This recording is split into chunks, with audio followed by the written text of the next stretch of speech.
الرجيم بسم الله الرحمن الرحيم ولنبلونكم بشيء من الخوف والجوع ونقص من الأموال والأنفس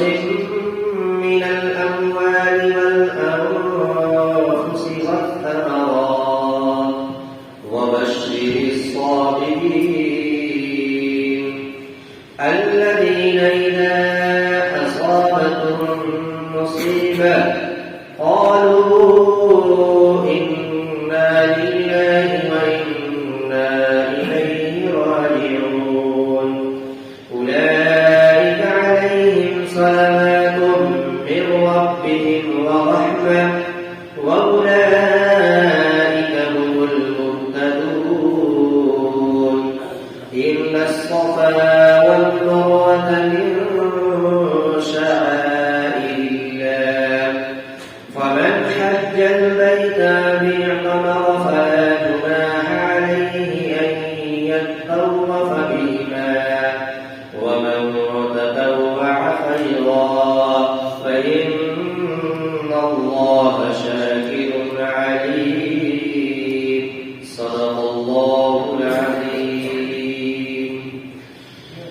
اور ہم تمہیں ضرور آزمائیں گے اس چیزوں سے یعنی خوف ڈر پیدا کر کے، خوف سے اور بھوک سے اور مالوں اور جانوں اور پھلوں میں کمی کر کے. تو خوشخبری دے دیجیے صبر کرنے والوں کو. وہ لوگ ہیں کہ جب انہیں مصیبت پہنچتی ہے تو وہ لوگ کہتے ہیں کہ ہم اللہ ہی کے لیے ہیں اور اسی کی طرف ہم لوٹنے والے ہیں. تو وہی لوگ ہیں جن کے اوپر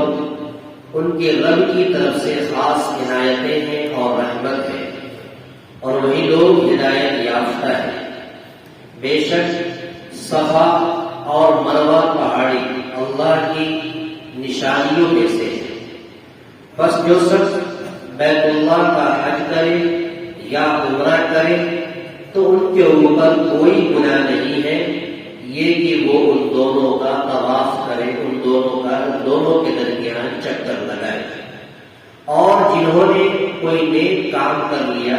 تو بے شک اللہ تبارک و تعالیٰ بہت زیادہ قدردان ہے اور جاننے والے ہیں. سورۃ البقرہ کی 4 آیتیں کریمہ کی تلاوت ہوئی. سورۃ البقرہ کا سلسلہ جو درس قرآن کا چل رہا ہے، اور یہاں پر ابھی آپ کے درمیان 4 آیتیں پڑھی گئی ہیں.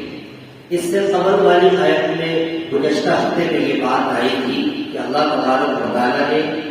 ان لوگوں کو یعنی ایمان والوں کو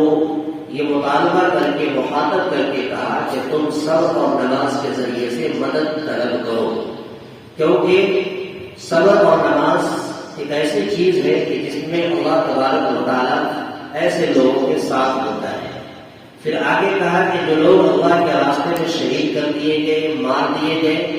انہیں آپ مردہ نہیں کہہ سکتے. جو اللہ کا کلمہ بلند کرنے کے لیے اعلاء کلمت اللہ کے لیے اپنی جانوں کا نذرانہ پیش کر دیا، قربانی دے دی، شہادت دے دی، آپ انہیں مردہ نہ کہیے. کیوں؟ اس لیے کہ عام لوگوں کے نور میں اور شہداء کے نور میں یہ بہت بڑا فرق ہوتا ہے. لہذا گویا کہ اللہ تبارک و تعالیٰ ایسے لوگوں کا کو جو ہے اپنے پاس سے رزق دیتے ہیں، اور عام آدمی ایسے لوگوں کو احساس نہیں کر سکتے. یہ پچھلی آیت میں بیان ہوا تھا. آج کی آیت میں اللہ تبارک و تعالیٰ یہ کہہ رہے ہیں کہ ایک وقت آئے گا کہ ہم تمہیں آزمائیں گے، تمہیں ضرور آزمائیں گے. کبھی تمہاری زندگی کے اندر خوف کو پیدا کر کے، دلوں میں خوف اور رعب ڈال کر کے، کبھی دھوپ یعنی تمہارے اندر تمہارے دل پر فخر و فاقہ تندرستی لا کر کے، اسی طریقے سے کبھی جانوں میں، مالوں میں، پھلوں میں کمی کر کے. یعنی آئے دن آپ دیکھتے ہوں گے کہ جان پر جان جا رہی ہے یا پھلوں میں کمی ہو رہی ہے، مویشی یا پھر اسی طریقے سے جو پھل کے اندر جو ترقی ہو رہی تھی اس کے اندر جو ہے کمی بیشی آ رہی ہے. تو یہ ساری کی ساری چیزیں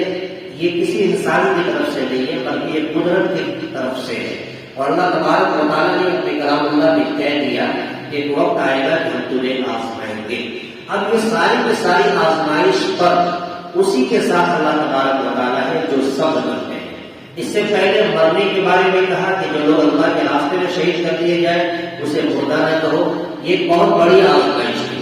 اس کے بعد ایک چھوٹی آزمائش کہ تمہارے اندر خوف پیدا کرنا والجوع ونقص من الاموال والانفس والثمرات کہ پھلوں میں جانوں میں بھوک سے اور خوف سے ہم تمہیں آزمائیں گے. تو ایسے صورت میں اگر کوئی صبر کرتا ہے تو اللہ کے رسول صلی اللہ علیہ وسلم کو مخاطب کرتے ہوئے اللہ تبارک و تعالیٰ نے کہا کہ آپ صبر کرنے والوں کو خوشخبری سنا دیجیے. وَلَنَبْلُوَنَّكُمْ بِشَيْءٍ مِّنَ الْخَوْفِ اور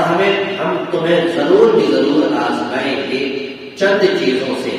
یعنی کہ خوف من بیانیہ خوف سے,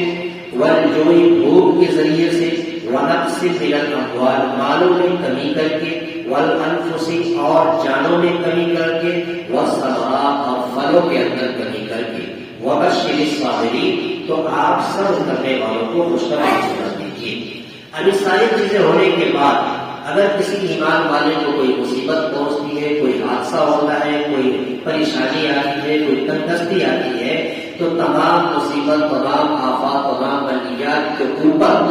یہ پڑتا ہے کہ انہیں اگر کوئی مصیبت پہنچتی ہے تو وہ صرف یہی کہتا ہے کہ ہم اللہ کے لیے, اللہ نے ہمیں اپنی امانت بنا کر دنیا میں بھیجا ہے, ہم اللہ ہی کے لیے ہیں اور مجھے اللہ ہی کی طرف ہم سب کو لوٹ کر جانا ہے. یہ کہنے میں سے مفسرین لکھتے ہیں, صاحب معرف القرآن نے لکھا ہے کہ یہ کہنے میں سے انسان کے غم کا بوجھ ہلکا ہو جاتا ہے. اگر کسی کے انتقال کی خبر آ جائے یا کوئی ایسی ناگہانی مصیبت اور آفات آ جائے, اگر کوئی ایمان والا اپنی زبان سے انا للہ و انا الیہ راجعون پڑھتا ہے تو آپ دل میں محسوس کریں گے کہ تھوڑی دیر کے لیے کچھ جو ہے ان کے اندر کیفیت آ جاتی ہے, صبر کی جو ہے کیفیت اس کے اندر پیدا ہو جاتی ہے, سکون مل جاتا ہے. تو گویا کہ اس آیت کریمہ کا پڑھنا اللہ تبارک و تعالیٰ ایسے لوگوں کو جس کے اوپر مصیبت آ پڑی ہے اس کے اندر کچھ سکون پیدا کر دیتا ہے. اسی کو کہا الذین اذا اصابتهم مصیبہ, تو وہی لوگ ہیں کہ جب انہیں کوئی مصیبت پہنچتی ہے قالوا تو وہ لوگ کہتے ہیں انا للہ ہم اللہ ہی کے لیے ہیں, وَإِنَّا إِلَيْهِ رَاجِعُونَ اور ہم اسی کی طرف لوٹ کر جانا ہے, ہمیں اسی کی طرف لوٹ کر جانا ہے, یعنی ہمیں اللہ ہی کی طرف لوٹنا ہے. اگلی آیت کے اندر کہا کہ ایسے ہی لوگ جو ہر مصیبت میں, آفت میں, بلیات میں اللہ تبارک و تعالیٰ کی طرف سے بھیجے ہوئے مسائل کا, مصیبتوں کا سامنا کرتا ہے, مشکلات سے درگزر ہوتا ہے, گزرتا ہے اور صبر کرتا ہے, تو ایسے ہی لوگوں کے اوپر اللہ تبارک و تعالیٰ کی طرف سے خاص عنایتیں ہوتی ہیں, خاص رحمتیں ہوتی ہیں, اور ایسے ہی لوگوں کو اللہ تبارک و تعالیٰ ہدایت یافتہ بناتا ہے. اولئک علیہم صلوات من ربہم ورحمہ کہ وہی لوگ ہیں جن کے اوپر اللہ کی طرف سے, ان کے رب کی طرف سے خاص عنایتیں. صلوات یہ کئی معنوں میں مستعمل ہے, لیکن یہاں پر قرینہ قیاس سے اس کا معنی کیا جاتا ہے. جب صلوات کی نسبت اللہ تعالیٰ کی طرف ہو تو وہاں پر جو ہے رحمت اور عنایتیں مراد ہوتی ہے. اسی صلوات کی نسبت اگر فرشتوں کی طرف قدر کر دی جائے تو پھر دعا کے معنی میں ہوتا ہے. اسی صلوات کی نسبت اگر اللہ کے رسول صلی اللہ علیہ وسلم کی طرف کی جائے تو پھر درود کے معنی میں ہوتا ہے. اسی طریقے سے اور بھی کئی معنوں کے اندر مستعمل ہے. تو یہاں پر اللہ کی طرف نسبت ہے, گویا کہ وہی لوگ ہیں جس کے اوپر اپنے رب کی طرف سے خاص عنایتیں ہوتی ہیں, خاص رحمتیں ہوتی ہیں. وَأُولَئِكَ هُمُ الْمُهْتَدُونَ اور ایسے ہی شخص کو اللہ تبارک و تعالیٰ ہدایت یافتہ بناتا ہے. اگلی ایک آیت میں صفا اور مروا کے بارے میں کہہ رہے ہیں کہ جب حاجی حج کرنے کے لیے جاتے ہیں, خاص مضمون ہے, حج کرنے کے لیے جاتے ہیں تو وہاں پر صفا اور مروا ایک پہاڑی ہے جس پہاڑی کا صحیح کرنا ہوتا ہے. امام اعظم رحمۃ اللہ علیہ کے نزدیک حج کے موقع سے ان دونوں کا چکر لگانا, صحیح کرنا یہ واجب ہے. امام مالک اور امام شافعی کے نزدیک فرض ہے, اور امام احمد بن حنبل رحمۃ اللہ علیہ کے نزدیک جو ہے یہ مستحب کا درجہ رکھتا ہے. لیکن چونکہ ہم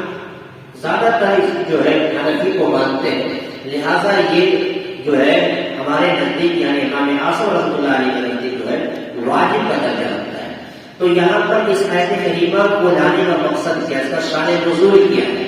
اس کا مطلب یہ ہے کہ صفا اور مروہ پہاڑی کے اوپر بتوں کو اس زمانے میں لوگ رکھا کرتے تھے،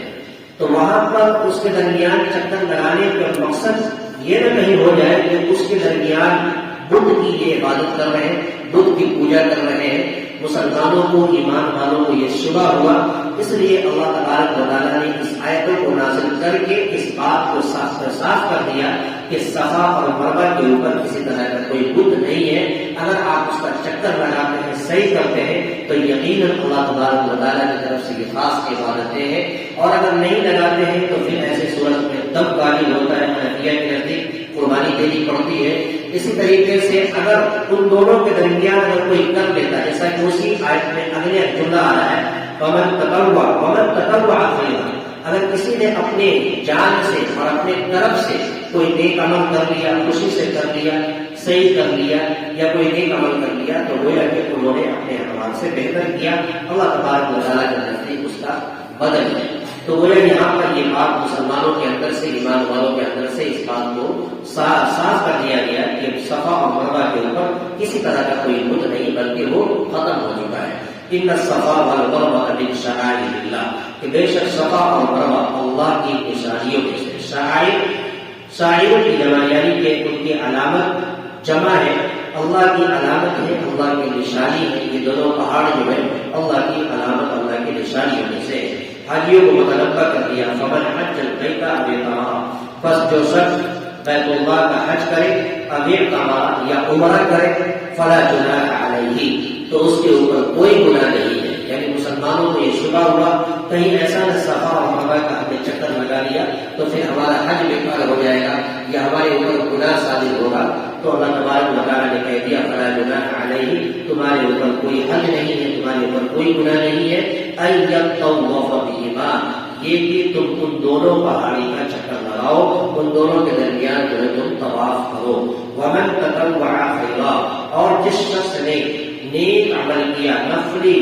عبادت کیا اور اپنی طرف سے جو ہے نیکی کا کام کیا، خیرا بہتر کیا، فإن اللہ شاکر علیم، تو بے شک اللہ تبارک و تعالیٰ نہایت قدردار اور جاننے والے ہیں، اللہ تبارک و تعالیٰ اس کا بہتر سے بہتر بدلہ دینے والے ہیں۔ آج کے سبق سے، آج کے درس قرآن سے ہمیں یہ پیغام ملا کہ زندگی اللہ تبارک و تعالیٰ کی ہے، زندگی میں کبھی خوشی بھی آتی ہے، کبھی غم بھی آتی ہے، مصیبت بھی آتی ہے، ہر طرح کی پریشانی آتی ہے، تمام پریشانیوں کو خدا اللہ کے واسطے سے دل سے قبول کرنا ہے، آزمائش پر صبر کرنا ہے، اور صبر کرنے والوں کو اللہ تبارک و تعالیٰ اپنی معیت کی بشارت، یعنی صبر کرنے والوں کے ساتھ اللہ ہوتا ہے اور صبر کرنے والوں کے ساتھ خوشخبری ہے۔ اللہ تعالیٰ ہم سب کو آج کی درس قرآن پر عمل کرنے کی توفیق فرمائے، آمین۔ وآخر الحمدللہ رب العالمین۔ اللهم صل على سيدنا محمد وعلى آل سيدنا مولانا محمد وبارك وسلم۔ یا الہ العالمین، رب کریم اور کریم پروردگار عالم، اے اللہ ہم سب کو قبول فرما، اے اللہ ہم سب کے درس قرآن کو قبول فرما، اے اللہ قرآن فرمودات پر عمل کرنے کی توفیق فرما، اے اللہ قرآن کی مجلس کو قبول فرما، جتنے لوگوں نے شرکت کی مولا سبوں کو اپنے دین کے لیے قبول فرما، سبوں کو آخرت کے لیے قبول فرما، سب کے لیے اللہ قبر کے منازل کو آسان فرما، حساب و کتاب کے معاملے کو آسان فرما، اے اللہ تعالی حیات مرتے دم تک مولا کریم ہم سب کو قرآن کی عظمت، قرآن کے فرمودات، قرآن کے لفظ پر ہم سب کو ہمیشہ عمل پیرا ہونے کی توفیق فرما۔ ہماری دعاؤں کو حبیب پاک صلی اللہ علیہ وسلم کے سب سے خیر قبول عطا فرما۔ ربنا تقبل منا انك انت السميع العليم وتب علينا انك انت التواب الرحيم، وصلى الله تعالى